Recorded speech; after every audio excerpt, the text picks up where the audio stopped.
క్రీస్తునాథుని యందు మిక్కిలి ప్రియమైనటువంటి దివ్యవాణి ప్రేక్షకులందరినీ ఆత్మలో జీవనం కార్యక్రమంలోనికి ప్రేమపూర్వకముగా ఆహ్వానిస్తున్నాను.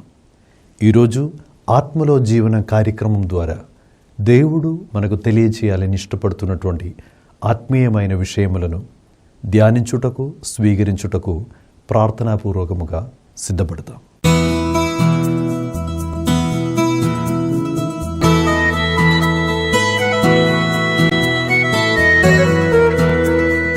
ప్రియమైనటువంటి సహోదరి సహోదరులారా, ఈరోజు ఆత్మలో జీవన కార్యక్రమం ద్వారా మనకు ధ్యానించుటకు దేవుడు ప్రేరేపిస్తున్నటువంటి అద్భుతకరమైన ఒక వాక్య భాగము రాజుల మొదటి గ్రంథము 8వ అధ్యాయం 28వ వాక్యం.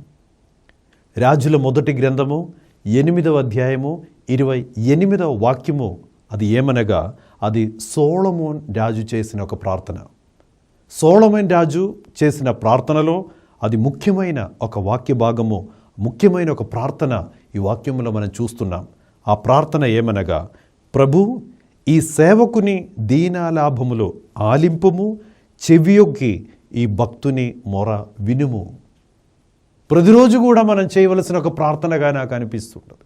ప్రతిరోజు ఒక కార్యము చేసే ముందు, ప్రతిరోజు ఉదయం కూడా ఈ యొక్క వాక్యము మనం ఒకవేళ అది బైహార్ట్ చేసి, ఇది వాక్యము కాబట్టి ఈ యొక్క వాక్యము మనం చెప్తున్నప్పుడు, ఈ వాక్యం సమర్పించుకొని ఈ వాక్యం చెప్పి మనం ప్రార్థించేటప్పుడు అది ఒక ప్రార్థనగా మారుతుంది. అది ఒక వాక్యమును మనం ప్రకటించుకునేటప్పుడు ఆ వాక్యములో ఉన్నటువంటి అభిషేకమును బట్టి మన జీవితంలో కూడా కార్యాలు జరుగుతూ ఉంటాయి. వాక్యం మనకు సెలవిస్తున్నది. ఈరోజు ఈ వాక్యం మనలో నేర్పిస్తున్నటువంటి ఒక విషయం ఏమనగా, మనం విశ్వసించే దేవుడు, ఆరాధించే దేవుడు మన దీనాలాభము ఆలగించువాడు, చెవియొగ్గి మా వేడుకలను వినువాడు. ప్రార్థన వినువాడు దేవుడు, దీనాలాభమును ఆలగించువాడు దేవుడని ఈ యొక్క వాక్యము ద్వారా పవిత్రమైన గ్రంథం మనకు బోధిస్తున్నది. ఈరోజు ఈ సొలొమోన్ చేసిన ఈ ప్రార్థనను మనం ధ్యానిస్తున్నప్పుడు దాని నుండి 2-3 అంశాలు మనం ఈ సమయంలో, ఆ మొదటి సమయంలో మనం నేర్చుకుందాం. మొట్టమొదటిగా సొలొమోన్ చేసిన ఈ ప్రార్థన నుండి పవిత్ర గ్రంథం మనకు నేర్పిస్తున్నటువంటి ఒక విషయం ఏమనగా, కొంతమంది అనుకుంటారు దేవునికి అంత తెలుసు కదా, దేవునికి నేను అనారోగ్యముతో ఉన్నారని దేవునికి తెలుసు కదా, నా ఇంట్లో కొన్ని సమస్యలు ఉందని దేవునికి తెలుసు కదా, అది తెలుసుకొని దేవుని యొక్క ఆశీర్వాదము నన్ను దీవించవచ్చు కదా, అట్లా అనుకొని ప్రార్థన చేయకుండా జీవించే వాళ్ళు కొందరు ఉంటారేమో. కానీ ఈ వాక్య భాగము మనకు నేర్పించుకునేటువంటి ఒక విషయం ఏమిటంటే, నీ జీవితంలో ఖచ్చితంగా నీవు అనుభవిస్తున్నటువంటి, నువ్వు కలిగి ఉన్నటువంటి పరిస్థితిని ఆ దేవునికి తెలుసు. నీ ఇంట్లో ఒక కష్టం ఉన్నట్లయితే, నీ శరీరంలో ఒక అనారోగ్యం ఉన్నట్లయితే, ఆర్థిక సమస్యల మధ్య ఇబ్బంది పడుతున్నటువంటి వ్యక్తి నువ్వైతే ఆ దేవునికి తెలుసు. నీ ఇబ్బందులు ఉన్నారనేది దేవునికి తెలుసు. నీ ఇంట్లో ఆ కష్టం ఉందని దేవునికి తెలుసు. కానీ దేవుడు వెయిట్ చేస్తారు దేనికోసము? నీవు ఆ పరిస్థితిని ఆ ప్రభు సన్నిధిలో వివరించుకొని ఆ దేవుని యొక్క సహాయం కోరుకోవాలని, ఆ దేవుని యొక్క సహాయం కోసము నువ్వు ప్రార్థన చేస్తూ ఉండాలని కోరుకునేవాడు మన దేవుడు. ఇర్మీయా గ్రంథం 33వ అధ్యాయం 3వ వాక్యం ద్వారా దేవుడు మనకు నేర్పిస్తున్నారు, నీవు నన్ను పిలుతువేనే నేను నీకు జవాబునిత్తును. If and only you call me. ఆ పరిస్థితుల మధ్య నిలిచి ఆ దేవునికి మన పరిస్థితులను మనం వివరించి ప్రార్థన చేయాలని దేవుడు కోరుతున్నారు. బైబిల్లో అది బలమైనటువంటి ఒక విషయం అని మనం పవిత్ర గ్రంథం నుండి మనం తెలుసుకుంటున్నాం. ఎందుకనగా బైబిల్లో చాలా సమయాల్లో కూడా ఇశ్రాయేల్ ప్రజలను యుద్ధ భూమిలోనికి నడిపించేది యావే. శత్రువులతో యుద్ధం చేయడానికి వాళ్ళను సిద్ధపరచినది యాహువే. కానీ ఇశ్రాయేల్ ప్రజలకు ఎప్పుడు విజయం, శత్రువుల మీద ఎప్పుడు దేవుడు విజయం ఇస్తున్నారు? ఆ యుద్ధ భూమిలో ఉండి వాళ్ళు ప్రార్థన చేసినప్పుడు. ఆ ప్రార్థనే వాళ్ళ జీవితంలో అద్భుతకరమైనటువంటి విజయాన్ని తీసుకొచ్చేది. సో దేవుని సన్నిధిలో మనం మొరపెట్టాలని, నా పరిస్థితి అంతా కూడా దేవునికి తెలుసు కదా, నా ఇంటి పరిస్థితి అంతా కూడా దేవునికి తెలుసు కదా, అట్లా చెప్పి మనం ఆ దేవునికి అంత తెలుసులే, దేవుడు అంత చేస్తారులే అట్లా అనుకొని మనం వదిలేయకూడదని మన పరిస్థితులను దేవుని సన్నిధిలో వివరించాలి. ఆ దేవుని సన్నిధిలో ఎత్తి పట్టుకొని మనం ప్రార్థన చేస్తున్నప్పుడు పరలోకంలో ఉన్నటువంటి దేవుడు మన ప్రార్థనలు విని ఆ ప్రార్థనలకు దేవుడు జవాబునిస్తాడు. బైబిల్లో మనం చూసినట్లయితే యేసుప్రభు ఒకనాడు శిష్యులందరితో కలిసి నడుచుకుని వెళ్లే మధ్యలో ఆ ప్రాంతంలో కుష్ఠరోగులు ఎంతో మంది ఉండేవాళ్ళు. ఆ కాలంలో ఎంతో మంది గ్రుడ్డి వాళ్ళు ఉండేవాళ్ళు. భయంకరమైన ఆ శారీరకమైన అనారోగ్యంతో కష్టపడుతున్నటువంటి చాలామంది ఉండేవాళ్ళు. కానీ అక్కడ ఆ కాలంలో జీవించిన కుష్ఠరోగులందరినీ కూడా దేవుడు స్వస్థపరచలేదు. ఆ కాలంలో జీవించినటువంటి గ్రుడ్డి వాళ్ళందరినీ దేవుడు స్వస్థపరచలేదు.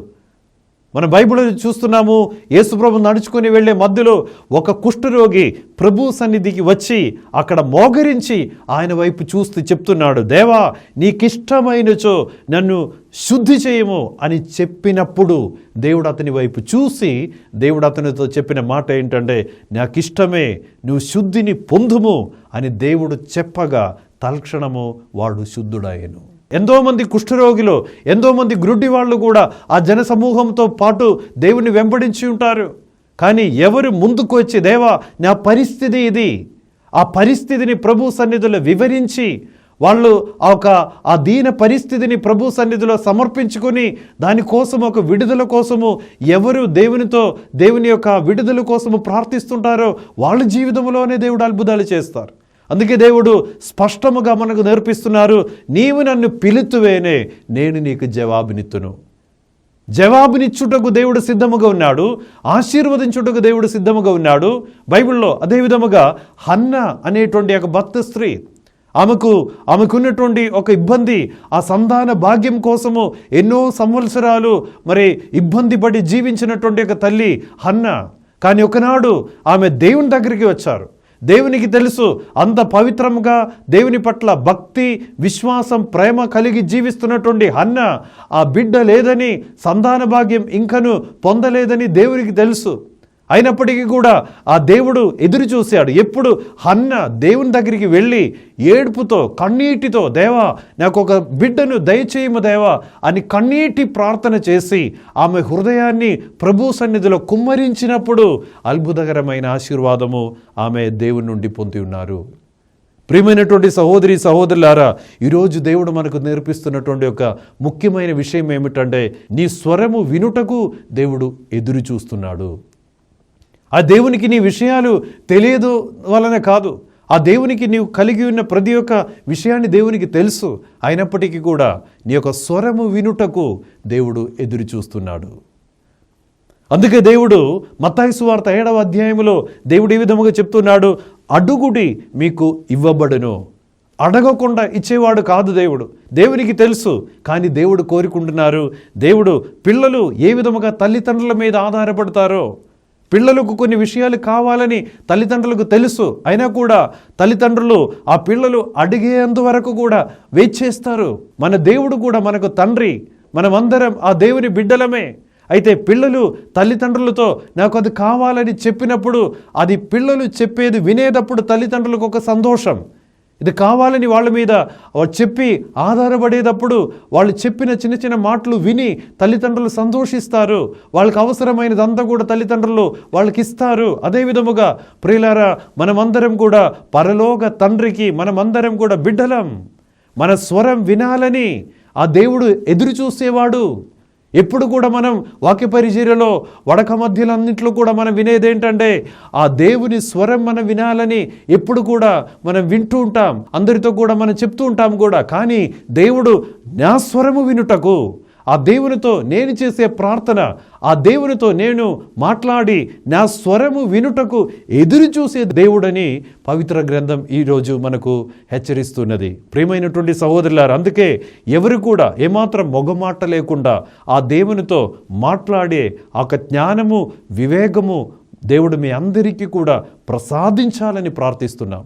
ఎందుకనగా నీ స్వరము వినుటకు నీ దేవుడు, నీ సృష్టికర్త అయిన దేవుడు నీ స్వరము వినాలని ఆ దేవుడు ఎదురు చూసేవాడు.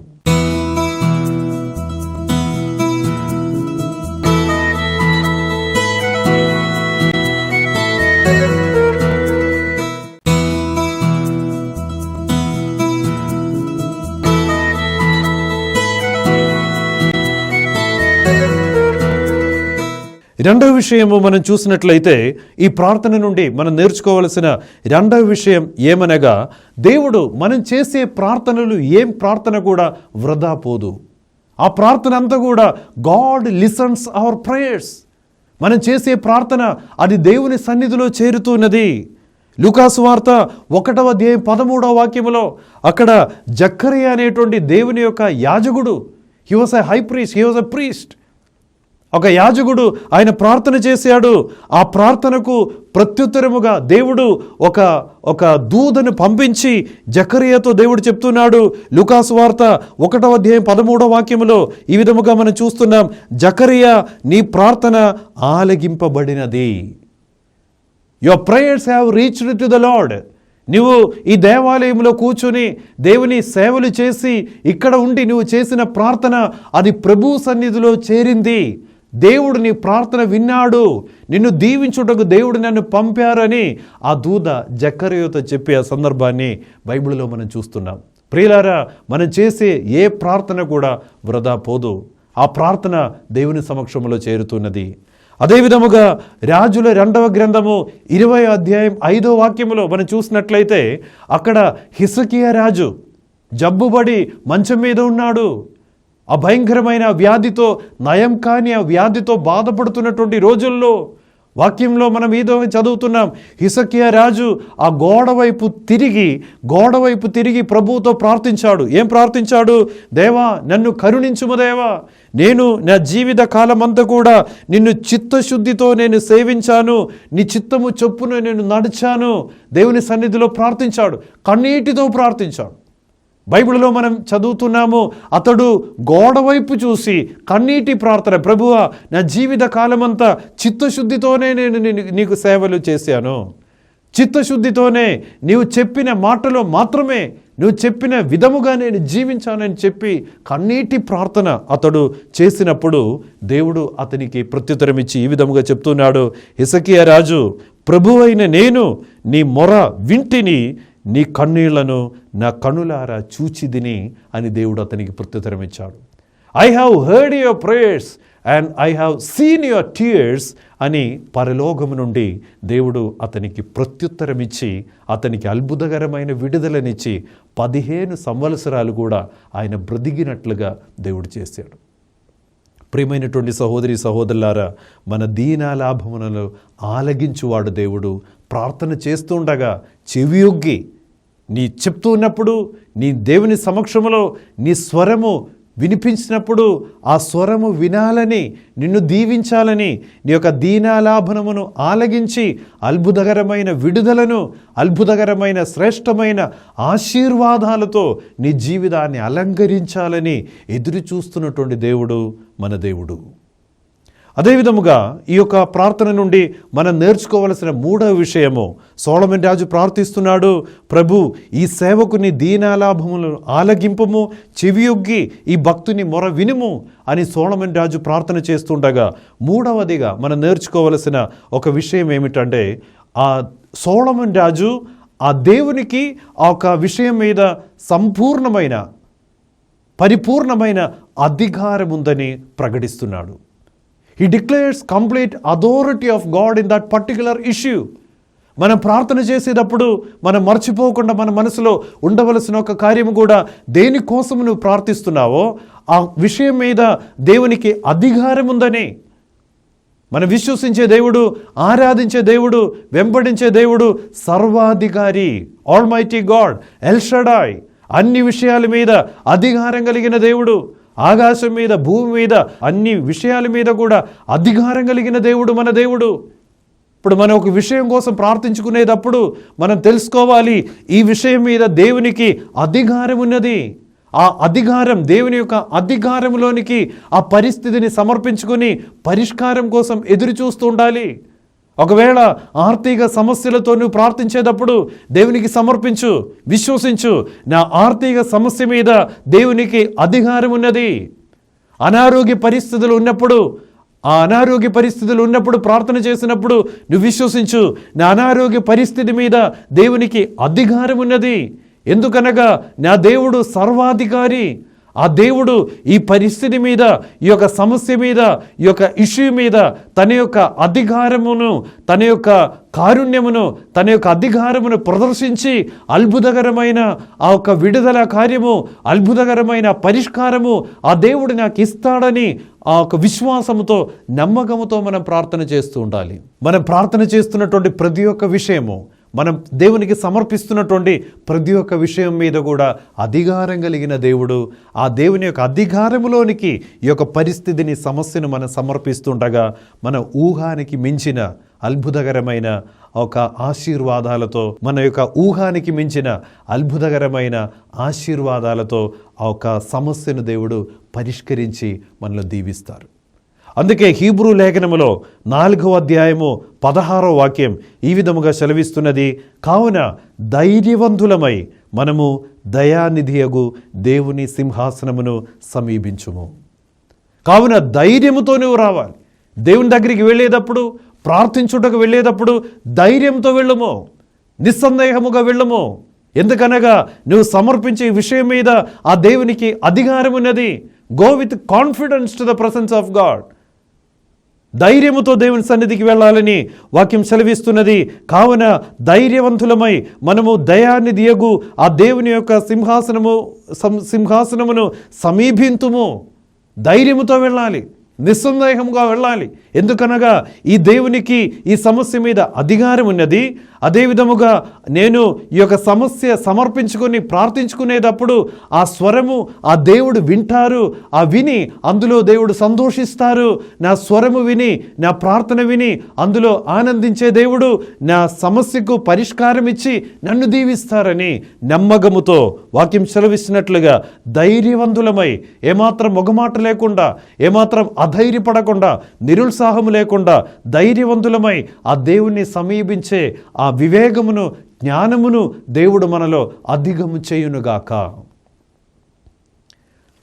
అదే విధముగా ఈ యొక్క వాక్య భాగంలోనికి మనం తిరిగి వస్తున్నప్పుడు 1 రాజుల గ్రంథం 8వ అధ్యాయం 28వ వాక్యము, ఆ వాక్య భాగంలో దాని ముందు చివరిలో కూడా మనం చదివి చూస్తున్నప్పుడు సొలొమోను చేసినటువంటి ప్రార్థన, సొలొమోను రాజు చేసిన ప్రార్థన. ప్రియులారా, సొలొమోను రాజు బైబిల్లో దేనికోసం ప్రార్థన చేశారు? 3 విషయాల కోసము సొలొమోను రాజు ప్రార్థన చేశారు. మొట్టమొదటిగా సొలొమోను చేసిన ప్రార్థన జ్ఞానము కోసము ప్రార్థన చేశాడు. He prayed for wisdom. అయితే ఈరోజు చాలామందికి నేను ఏం ప్రార్థించాలని తెలియలేని వాళ్ళు చాలామంది ఉన్నారు. దేవాలయంలోనికి వెళ్ళి ఆ దేవునితో నేను ఏం అడగాలని తెలియలేని వాళ్ళు చాలామంది ఉన్నారు. అయితే ఈరోజు సొలొమోను చేసిన ప్రార్థన ద్వారా పవిత్రాత్మ దేవుడు మనల్ని నేర్పిస్తున్నాడు. నువ్వు గుడికి వెళ్ళేటప్పుడు, దేవుని దగ్గరికి నిలిచేటప్పుడు ప్రతిరోజు నువ్వు అడగాల్సినది, ప్రతిరోజు నువ్వు దేవునితో అడిగి పొందవలసినటువంటి ఒక గొప్ప ఆశీర్వాదము, అది వివేకము, జ్ఞానము. వివేకం కోసం ప్రార్థించు, జ్ఞానం కోసం ప్రార్థించు. ఈ రోజుల్లో చాలామంది ఎందుకు అపజయాలకు గురి అవుతున్నారంటే దానికి కారణం ఏంటంటే వివేకము లేనిటువంటి కొన్ని నిర్ణయాలు. జీవితము ఎందుకు అపజయాలకు గురి అవుతున్నది? చాలామంది అవివేకపరమైన నిర్ణయాలు, అవివేకపరమైనటువంటి కొన్ని కార్యాలు చేసి చూసి జీవించి ఆ జీవితము భయంకరమైన ఆ ఒత్తిడిలో పడిపోతున్నటువంటి పరిస్థితులు ఎదురవుతున్నది.